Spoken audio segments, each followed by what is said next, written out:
Hello students, বাদলদার concept ক্লাসে তোমাদের স্বাগত জানাই। আমি বাদলদা। আজকের আমাদের আলোচ্য বিষয় হলো দশম শ্রেণীর ভৌতবিজ্ঞানের রিভিশন। তো আজকে আমরা প্রথম চ্যাপ্টার দিয়ে শুরু করি, যেটা আমাদের বায়ুমণ্ডল। বায়ুমণ্ডলের স্তর বিন্যাস সম্বন্ধে জানার আগে আমাদের জানতে হবে বায়ুমণ্ডল কোন কোন জিনিস দ্বারা গঠিত বা বায়ুমণ্ডলের প্রধান উপাদান কোনগুলি। তো বায়ুমণ্ডলের প্রধান উপাদান হলো নাইট্রোজেন, যেটা 78% পরিমাণে আছে, এবং অক্সিজেন, যেটা 21% আছে, এবং আর্গন 0.93%, এবং এছাড়াও কার্বন ডাই অক্সাইড 0.04%। এছাড়াও বায়ুমণ্ডলে সামান্য পরিমাণ নিয়ন, হিলিয়াম, ক্রিপ্টন, হাইড্রোজেন ও সামান্য পরিমাণে জলীয় বাষ্প আছে।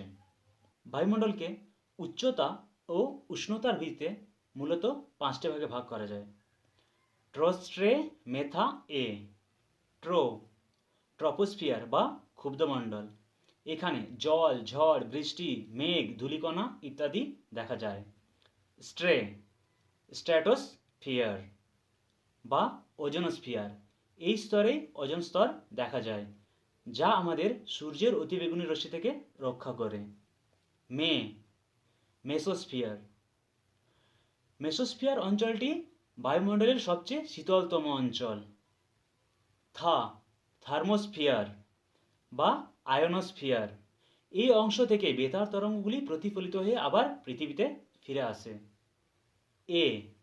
এক্সোস্ফিয়ার, যা বায়ুমণ্ডলের সবচেয়ে বাইরের অংশ, অর্থাৎ ট্রপোস্ফিয়ার বায়ুমণ্ডলের সবচেয়ে প্রথমের অংশটা এবং এক্সোস্ফিয়ার বায়ুমণ্ডলের সবচেয়ে বাইরের অংশটা। এই বায়ুমণ্ডল ভূপৃষ্ঠ থেকে প্রায় 1600 কিমি পর্যন্ত বিস্তৃত। তো চলো একটু আমরা ডিটেলসে জিনিসগুলো দেখি। ভূপৃষ্ঠ সংলগ্ন বায়ুমণ্ডলে বায়ুর ঘনত্ব অনেকটাই বেশি, কারণ এই অংশে পৃথিবীর টান সবচেয়ে বেশি। এরপর আমরা ভূপৃষ্ঠ থেকে যতই উপরের দিকে উঠি ততই বায়ুর ঘনত্ব কমতে থাকে। তাই ভূপৃষ্ঠ সংলগ্ন এলাকায় বায়ুর চাপ খুবই বেশি এবং উপরে ওঠার সাথে সাথে বায়ুর চাপ কমতে থাকে। কিন্তু উচ্চতা বাড়ার সঙ্গে সঙ্গে উষ্ণতার পরিবর্তন ঠিক একই রকম হয় না। কখনো উষ্ণতা বাড়ে, আবার কখনো কমে। তো এই জিনিসটা বোঝার জন্য আমরা পিটিএইচ অর্থাৎ চাপ, উষ্ণতা ও উচ্চতার গ্রাফ থেকে দেখার চেষ্টা করি। গ্রাফটির অনুভূমিক লাইনটি সেলসিয়াস এককে উষ্ণতার স্কেল এবং লম্ব লাইন দুটি কিলোমিটার এককে উচ্চতার স্কেল এবং মিলিবার এককে চাপের স্কেল। এখানে লাল রঙের লাইনটি বায়ুমণ্ডলের বিভিন্ন স্তরের উষ্ণতার লেখ। চিত্রটি থেকে আমরা লক্ষ্য করতে পারি ট্রপোস্ফিয়ার ও মেসোস্ফিয়ারে বায়ুমণ্ডলে উচ্চতা বাড়ার সাথে সাথে উষ্ণতা কমতে থাকে, এবং স্ট্র্যাটোস্ফিয়ার ও থার্মোস্ফিয়ারে উচ্চতা বাড়ার সঙ্গে সঙ্গে উষ্ণতাও বাড়তে থাকে। কিন্তু দুটি মাধ্যমের সংযোগস্থলে উষ্ণতার কোনো পরিবর্তন হয় না। যেমন ট্রপোস্ফিয়ার ও স্ট্র্যাটোস্ফিয়ারের সংযোগস্থল ট্রপোপজ, স্ট্র্যাটোস্ফিয়ার ও মেসোস্ফিয়ারের সংযোগস্থল স্ট্র্যাটোপজ ও মেসোস্ফিয়ার ও থার্মোস্ফিয়ারের সংযোগস্থল মেসোপজ, এ উষ্ণতার কোনো পরিবর্তন হয় না, অর্থাৎ উষ্ণতা স্থির থাকে। এই তালিকা থেকে আমরা এই 5টি স্তরের গুরুত্বপূর্ণ তথ্যগুলো একবার দেখে নিই। আমাদের বায়ুমণ্ডলের প্রথম স্তর হলো ট্রপোস্ফিয়ার বা ক্ষুব্ধমণ্ডল, যা ভূপৃষ্ঠ থেকে 12 কিলোমিটার পর্যন্ত বিস্তৃত। এখানে উচ্চতা বাড়ার সাথে সাথে কমতে থাকে। এর বিভিন্ন উপাদানগুলি হলো nitrogen, oxygen, carbon die oxide ও জলীয় বাষ্প। এখানে বায়ুতে ধূলিকণা, জলীয় বাষ্প, মেঘ ইত্যাদি থাকে। এছাড়াও এখানে ঝড়, বৃষ্টি, বজ্রপাত ইত্যাদি দেখা যায়। এর উপরের স্তর হলো স্ট্র্যাটোস্ফিয়ার বা শান্তমণ্ডল, যা 12 কিলোমিটার থেকে 45 কিলোমিটার পর্যন্ত বিস্তৃত। এক্ষেত্রে উচ্চতা বাড়ার সাথে সাথে বাড়তে থাকে। এর উপাদানগুলি হলো নাইট্রোজেন, অক্সিজেন ও ওজোন।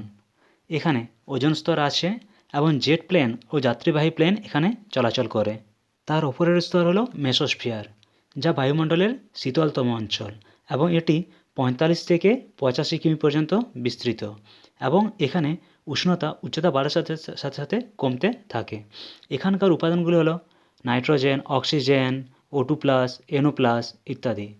এছাড়াও মেসোস্ফিয়ারের ওপরের অংশ হলো থার্মোস্ফিয়ার। এটি 85 থেকে 500 কিলোমিটার পর্যন্ত বিস্তৃত এবং এখানে উচ্চতা বাড়ার সাথে সাথে উষ্ণতা বাড়তে থাকে। এখানকার উপাদানগুলি হলো O2 plus, O plus, NO plus, তাই এটি আয়োনোস্ফিয়ার নামেও পরিচিত। এখানে বাতাস প্রায় নেই, তাই এখানকার আকাশ কালো দেখায়। এই স্তর থেকেই রেডিও ও বেতার তরঙ্গ প্রতিফলিত হয়ে পৃথিবীতে আসে। এই স্তরেই উল্কাপিণ্ড পুড়ে ছাই হয়। বায়ুমণ্ডলের সবচেয়ে বাইরের স্তরটি হলো এক্সোস্ফিয়ার, যেটি 500 থেকে 1000 কিমি পর্যন্ত বিস্তৃত। এখানে হাইড্রোজেন ও হিলিয়াম গ্যাস দেখা যায়। এই অঞ্চলেই কৃত্রিম উপগ্রহ ও মহাকাশ স্টেশন অবস্থান করে। তাপের প্রবাহ তিনটি প্রক্রিয়ায় হতে পারে: পরিবহন, পরিচালন ও বিকিরণ। কঠিনের ক্ষেত্রে পরিবহন প্রক্রিয়ায় তাপের প্রবাহ হয়। তরল ও গ্যাসীয় পদার্থের ক্ষেত্রে পরিচালন পদ্ধতিতে এবং বিকিরণ পদ্ধতিতে কোনো মাধ্যমের প্রয়োজন হয় না। কঠিনের অণুগুলি খুব কঠিনভাবে আবদ্ধ হয় বা ওদের মধ্যে আকর্ষণ বল অনেক বেশি, তাই একটি কঠিনের অণু নিজের জায়গা ছেড়ে অন্য কোনো জায়গায় যেতে পারে না। তাই যদি কোনো একটি কঠিন অণু তাপ দ্বারা উত্তপ্ত হয় তো ও নিজের সংলগ্ন অণুকে উত্তপ্ত করে। এভাবে তাপের আদান প্রদান এক জায়গা থেকে অন্য জায়গায় হয়।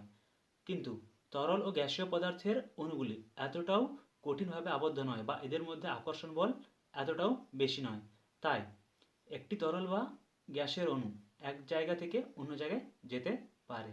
তাই তরল বা গ্যাস কোনোভাবে উত্তপ্ত হলে উত্তপ্ত অণুটি এক জায়গা থেকে অন্য জায়গায় গিয়ে অন্য একটি অণুকে উত্তপ্ত করতে পারে। তো এভাবে তরল ও গ্যাসীয় পদার্থের ক্ষেত্রে তাপের প্রবাহ হয়।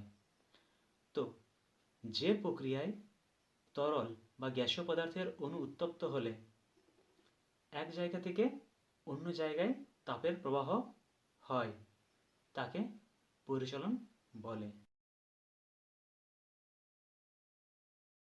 তাপ গ্রহণের ফলে উষ্ণতা বৃদ্ধিতে পদার্থের আয়তনের প্রসারণ হয় বা পদার্থ আয়তনে বাড়ে।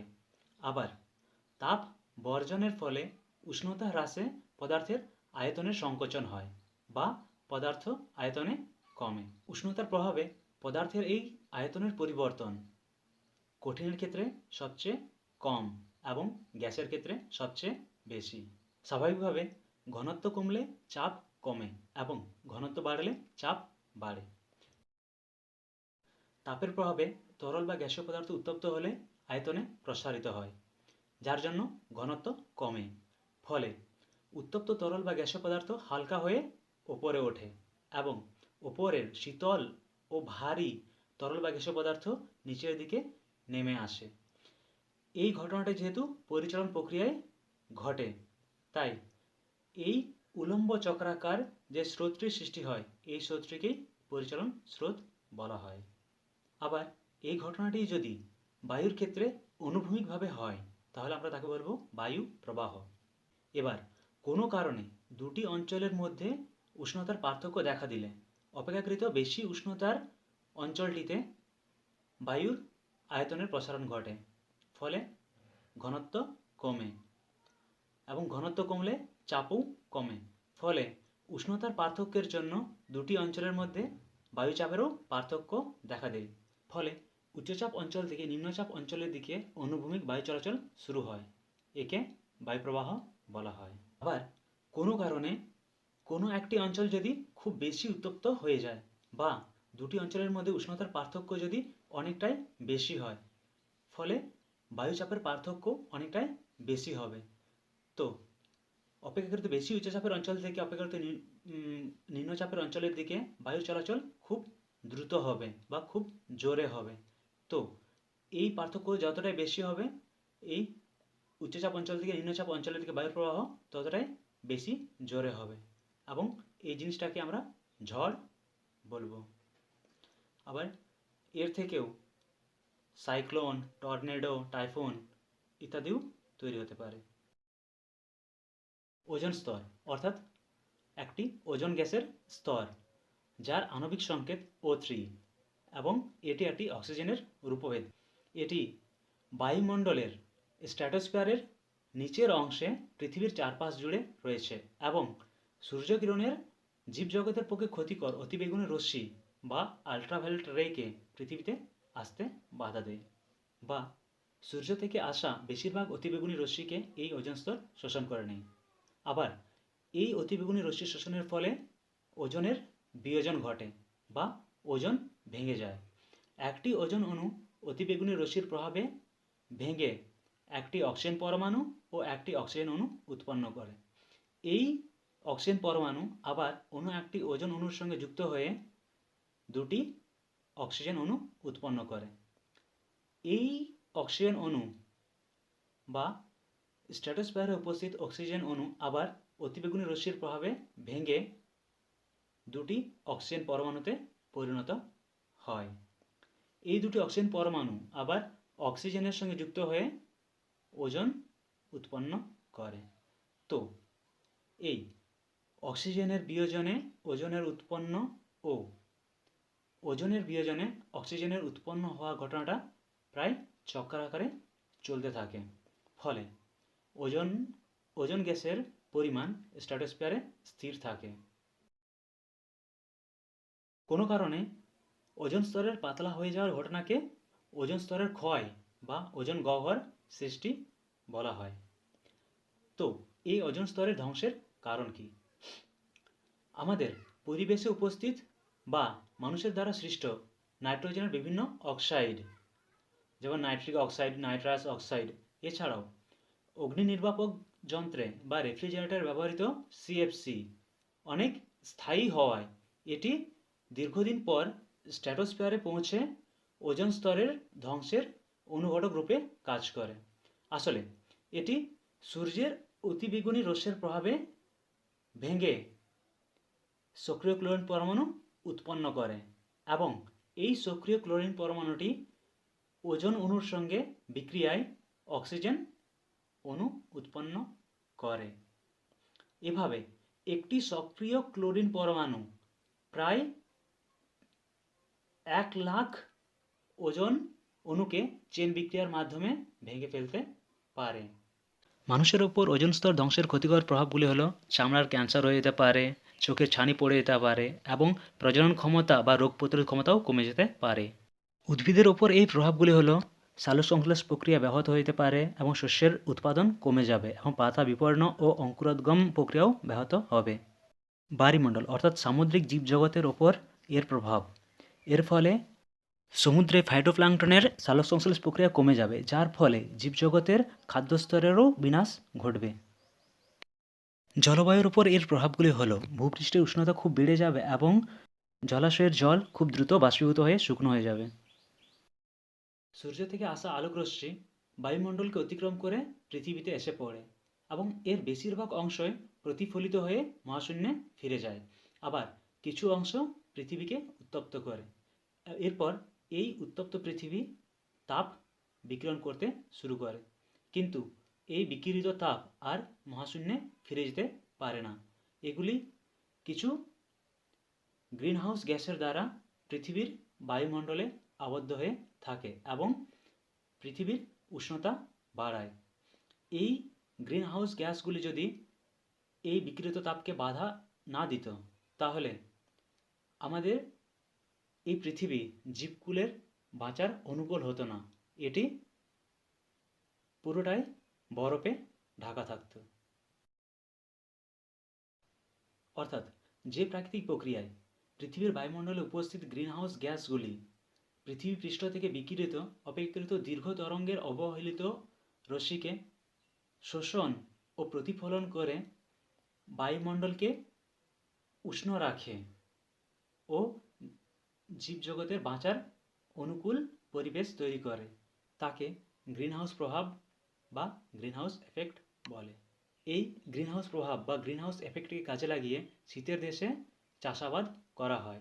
একটি কাঁচের ঘরে চাষ করা হয় এবং কাঁচের মধ্য দিয়ে তাপ ভেতরে প্রবেশ করলেও ওই তাপ কাঁচের বাইরে বেরোতে পারে না, ফলে ভেতরটা উষ্ণ থাকে এবং উদ্ভিদের বাঁচার অনুকূল ও খাদ্য তৈরিতে উপযোগী হয়।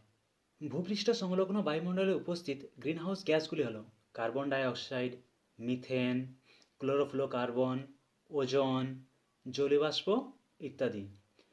এই গ্রিনহাউস গ্যাসগুলির জন্য পৃথিবী জীবকুলের বাঁচার উপযোগী হলেও এই গ্রিনহাউস গ্যাসগুলির পরিমাণ যদি খুব বেড়ে যায় তাহলে আমাদের পৃথিবীর উষ্ণতা ক্রমশ বাড়তেই থাকবে। আমাদের দৈনন্দিন জীবনযাপন ও আমাদের শিল্পায়ন, নগরায়ন ইত্যাদির জন্য আমাদের গ্রিনহাউস গ্যাসগুলিরও পরিমাণও বাড়ছে, ফলে আমাদের পৃথিবীর উষ্ণতাও ক্রমশ বাড়ছে। অর্থাৎ এই গ্রিনহাউস গ্যাসগুলির পরিমাণ বাড়ার ফলে আমাদের পৃথিবীর উষ্ণতা বাড়ার ঘটনাকে গ্লোবাল ওয়ার্মিং বলা হয়, যেটি আমাদের একটি ভবিষ্যতের একটি বড় সমস্যা। গ্লোবাল ওয়ার্মিং অর্থাৎ বিশ্ব উষ্ণায়নের প্রধান কারণগুলি হলো অত্যাধিক জীবাশ্ম জ্বালানির ব্যবহার, অত্যাধিক অরণ্য ছেদনের ফলে কার্বন ডাই অক্সাইডের পরিমাণ বৃদ্ধি, এছাড়াও সিএফসি ও নক্স অর্থাৎ নাইট্রোজেনের বিভিন্ন অক্সাইডের পরিমাণ বৃদ্ধি, যার ফলে প্রতি বছর প্রায় বায়ুমণ্ডলের 5% উষ্ণতা বৃদ্ধি পায়। গ্লোবাল ওয়ার্মিংয়ের ক্ষতিকর প্রভাবগুলি হলো এর প্রভাবে ভূপৃষ্ঠের উষ্ণতা কয়েক ডিগ্রি সেন্টিগ্রেড পর্যন্ত বেড়ে যেতে পারে, যা চরম প্রাকৃতিক বিপর্যয় ডেকে আনবে। এছাড়াও এর প্রভাবে মরু অঞ্চলের বরফ গলতে শুরু করবে এবং যা একসময় মহাপ্লাবনের রূপ নিতে পারে। এছাড়াও জমির উর্বরতা কমে যেতে পারে, আবার জীবজগতের বহু প্রাণী, পতঙ্গ ও পাখি বিলুপ্ত হয়ে যেতে পারে, যা বাস্তুতন্ত্রের চরম ক্ষতি করবে। সাইক্লোন, টর্নেডো আরও বিধ্বংসী আকার নেবে। এছাড়াও পৃথিবীর উষ্ণতা বাড়ার কারণে বিশ্বব্যাপী গ্রীষ্মকালীন ও ক্রান্তীয় রোগ ছড়িয়ে পড়বে এবং ম্যালেরিয়া, ডেঙ্গু ইত্যাদির রোগীর সংখ্যা আরও বাড়বে। ভবিষ্যৎ প্রজন্মের কথা ভেবে গ্রিনহাউস গ্যাস নির্গমন হ্রাসে গৃহীত কার্যকরী পদক্ষেপগুলি হলো জীবাশ্ম জ্বালানি অর্থাৎ কয়লা, খনিজ তেল ও খনিজ গ্যাসের ব্যবহার কমাতে হবে এবং এর পরিবর্তে পুনর্নবীকরণযোগ্য শক্তি যেমন সৌরশক্তি ও বায়ুশক্তির ব্যবহার বাড়াতে হবে এবং অরণ্যচ্ছেদ রুখতে হবে এবং তার পরিবর্তে অনেক পরিমাণে বৃক্ষরোপণ করতে হবে এবং এর ফলে পরিবেশের CO2 সালোকসংশ্লেষ প্রক্রিয়ায় গাছ দ্বারা গৃহীত হবে, ফলে পরিবেশের CO2 অর্থাৎ কার্বন ডাই অক্সাইডের পরিমাণও কমবে। এছাড়াও রেফ্রিজারেটর ও শীততাপ নিয়ন্ত্রণ যন্ত্রে ব্যবহৃত CFCর ব্যবহারও কমাতে হবে। তো ছোট ভাই ও বোনেরা, আজকের ক্লাসটি থেকে তোমরা কিছু শিখলে কিনা তা অবশ্যই কমেন্ট বক্সে জানাবে এবং সবার পজিটিভ ও নেগেটিভ ফিডব্যাক সাদরে গ্রহণ করা হবে। ধন্যবাদ। আর হ্যাঁ, অবশ্যই ভিডিওটি সবার সাথে শেয়ার করবে যাদের প্রয়োজন আছে বলে তোমার মনে হচ্ছে।